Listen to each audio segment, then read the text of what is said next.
मेरा solo shot लगाओ।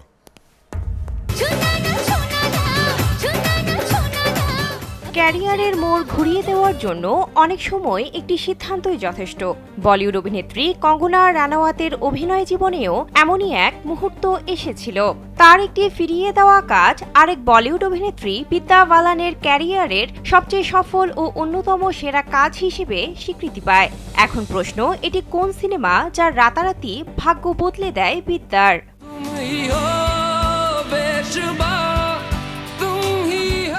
2011 সালে মুক্তি পায় blockbuster cinema the dirty picture.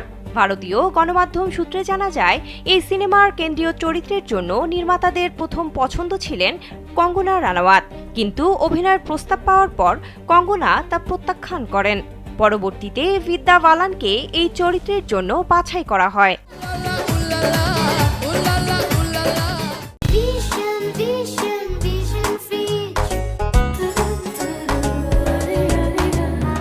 এক সাক্ষাৎকারে কঙ্গনা জানিয়েছিলেন, এই ছবিতে অভিনয় না করার জন্য তার কোনো আক্ষেপ নেই।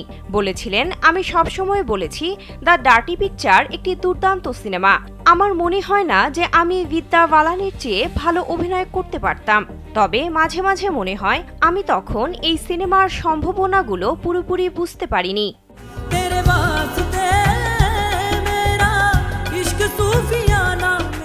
দক্ষিণ ভারতীয় অভিনেত্রী সিল্ক স্মিতার জীবনের গল্পের ভিত্তিতে নির্মাণ করা হয় দ্য ডার্টি পিকচার। একটি মফস্বল শহরের মেয়ের নায়িকা হওয়ার স্বপ্ন এবং পরবর্তীতে সাহসী অভিনয়ের মাধ্যমে খ্যাতি ও চরম একাকিত্বের কাহিনী তুলে ধরা হয় এই সিনেমায়।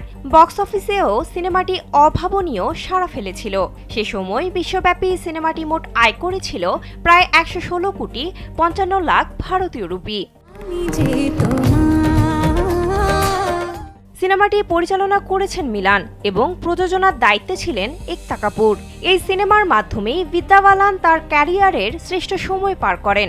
এছাড়াও সিনেমায় আরও বিশেষ চরিত্রে অভিনয় করেছেন নাসিরুদ্দিন শাহ, ইমরান হাশমি, তুষার কাপুর সহ আরও এক ঝাঁক তারকা।